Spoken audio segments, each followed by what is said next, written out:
ओम नमः सिद्धेभ्य नमो जीर्णाणम। सभी को सादर शुद्धात्म वंदन। आज मार्गशीर्ष कृष्ण पंचमी का यह शुभ मंगल दिवस है और आज ही के दिन 1008 श्री संभवनाथ भगवान जी का ज्ञान कल्याणक भी है। यानी आज के ही इस तिथि के दिन भगवान को केवल ज्ञान की प्राप्ति हुई और आज का सोनगढ़ से प्रसारित होने वाला यह शुभ संदेश हमें अपने ज्ञान को ही आगे बढ़ाने की प्रेरणा देने वाला है, जो पूज्य बहन श्री के 362 चर्चा के आधार से ही हमें प्राप्त हुआ है। इस संदेश में लिखा है, जिस प्रकार अज्ञानी को शरीर ही मैं हूँ, यह शरीर मेरा है, ऐसा सहज ही विकल्प रहा करता है या उसे याद नहीं करना पड़ता, उसी प्रकार ज्ञानी को ज्ञायक ही मैं हूँ, अन्य कुछ मेरा नहीं, ऐसी सहज परिणति वर्तती रहती है। उसे याद नहीं करना पड़ता, सहज पुरुषार्थ वर्तता रहता है। इस प्रकार का यह प्रेरणादायक संदेश हमें प्राप्त हुआ है। देखने में ये कितनी छोटी सी बात है, बस इसे हमें अपनी अनुभूति में लाना है, क्योंकि हमारा प्रयोजन क्या है? सुखी होना। तो हमें अगर सुखी होना है तो उसके लिए हमें अपने स्वरूप को भी तो जानना पड़ेगा ना।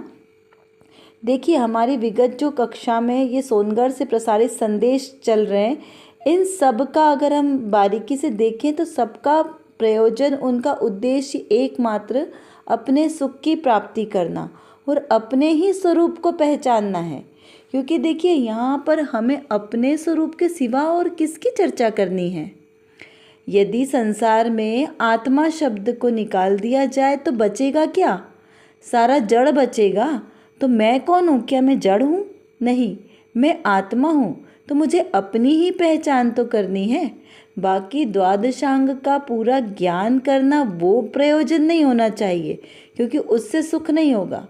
द्वादशांग का ज्ञान होकर भी जीव वापस संसार में भटकता है, लेकिन एकमात्र आत्मज्ञान करने से जीव इस संसार से मुक्त अवस्था को प्राप्त करके शाश्वत सुखी होता है।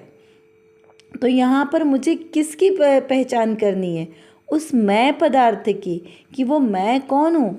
मैं स्वयं ही हूँ जीव, और मैं ही हूँ वह शाश्वत सुख का खजाना। तो मैंने अभी तक क्या मिथ्या मान्यता की है? इस शरीर को अपना माना है।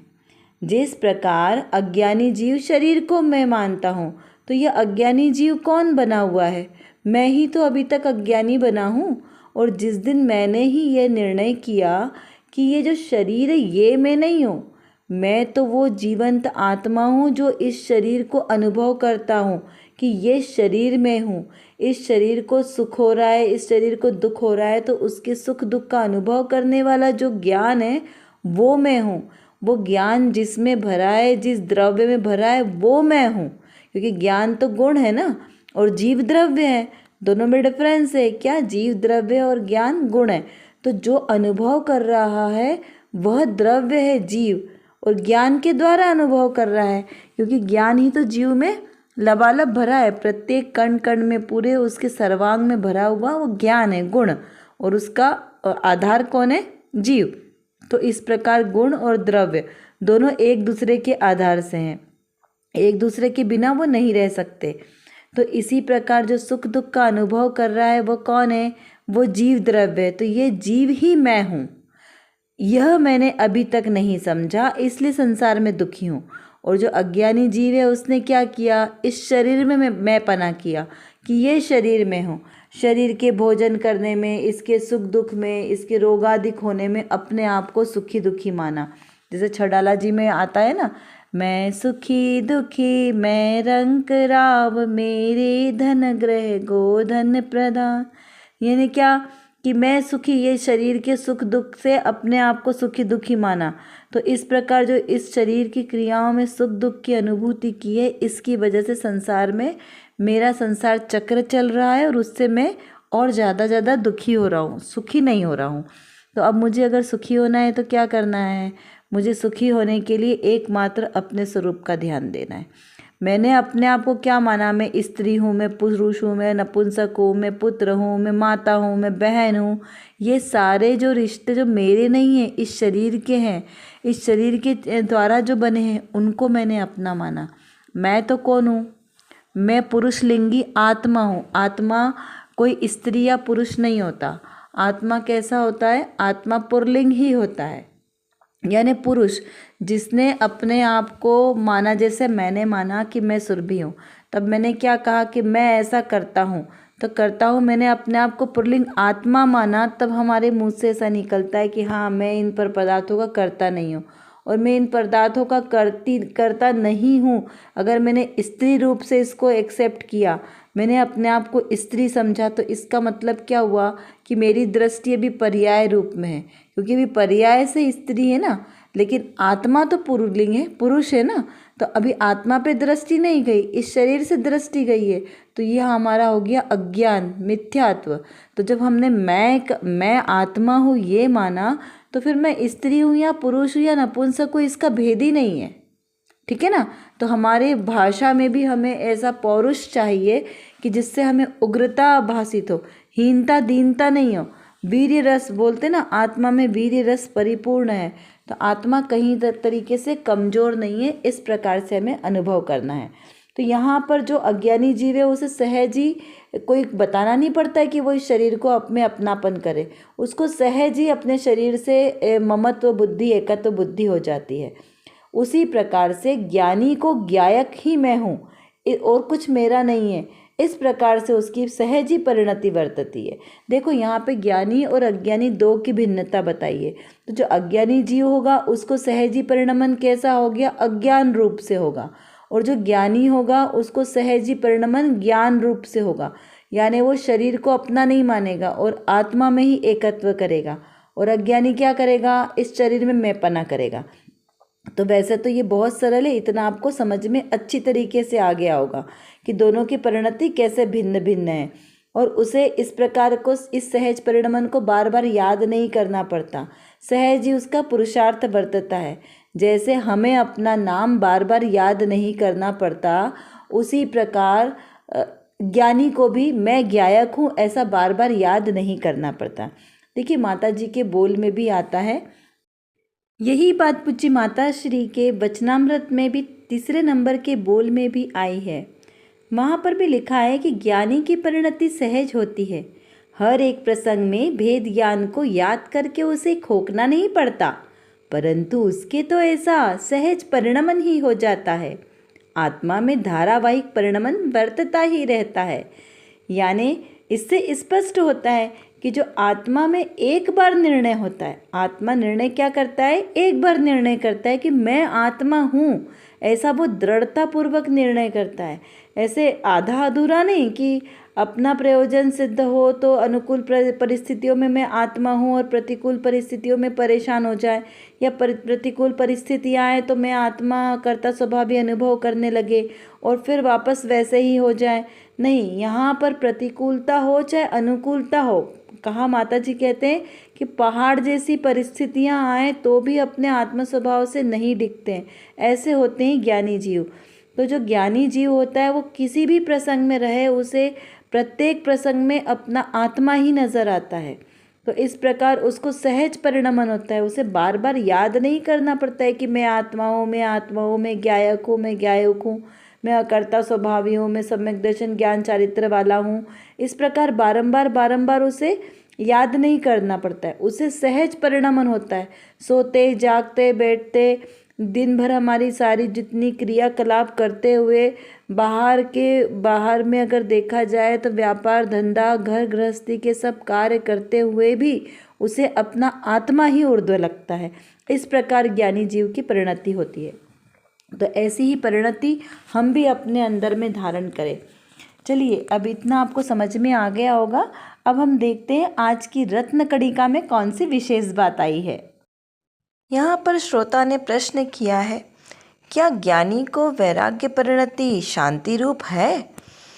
इसका समाधान करते हुए कहा कि वैराग्य परिणति शांति रूप है। वैभाविक प्रवृत्ति से निवृत्ति हो तथा स्वाभाविक परिणति प्रकट हो तो वैराग्य है। सच्चा वैराग्य उसे कहते हैं कि वह अंतर में ज्ञाय की परिणति उत्पन्न हो और विभावों की विरक्ति हो जाए। अतः दुख गर्भित वैराग्य की जाति भिन्न है, वह दुख रूप परिणति है। देखिए यहाँ पर क्या स्पष्ट किया, यहाँ पर भी दो विवक्षा आ रही है, एक दुख रूप विवक्षा और एक सुख रूप।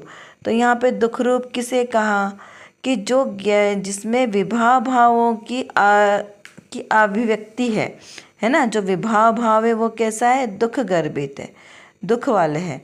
और जो सुख वाला है वो कैसा है, स्वभाव वाला, स्वाभाविक परिणति, वो कैसा है, स्वभाव है।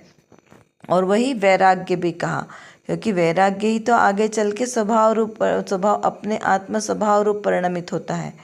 तो यहाँ पर जो वैभाविक परिणति जिसे कहा है, यानी जो विभाव भाव है, जो आत्मा का स्वभाव नहीं है, उसे क्या कहा, वैभाविक, यानी वो कैसी है, दुख रूप है।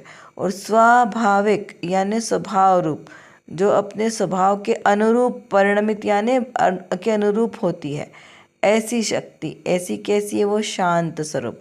क्योंकि मेरा स्वभाव कैसा है, शांत, मेरे स्वभाव में क्रोधादिक भावों का प्रवेश ही नहीं है, लोभ क्रोध मान माया आदि कोई भी कषाय भाव का प्रवेश ही नहीं है मेरे आत्मा में, ठीक है ना। छल कपट मायाचारी ये सब विभाव भाव है जो मेरे आत्मा के गुण नहीं है। तो मेरी परिणति भी कैसे हुई, स्वभाव रूप, अपने स्वभाव के ही अनुरूप मेरी परिणति होगी।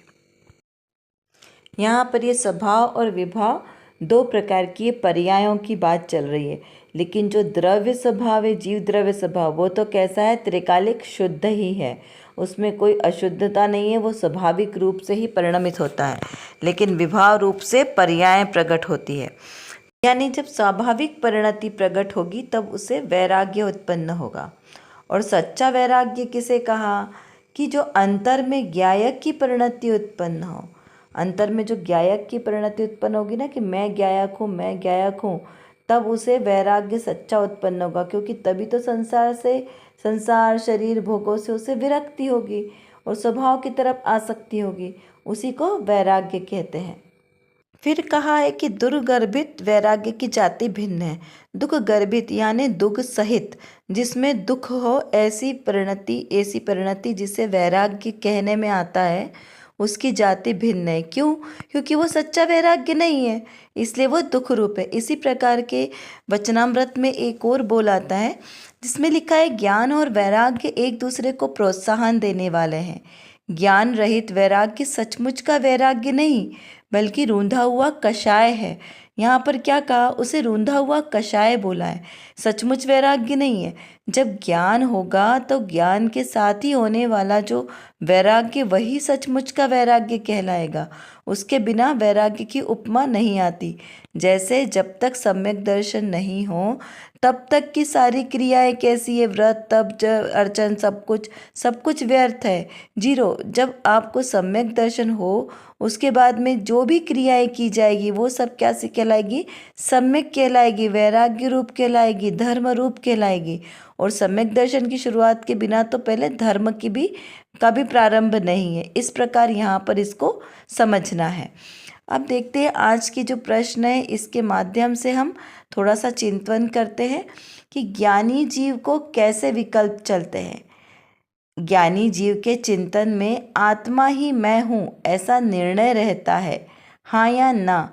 किस प्रकार निर्णय रहता है, ये हमें विचार करना है।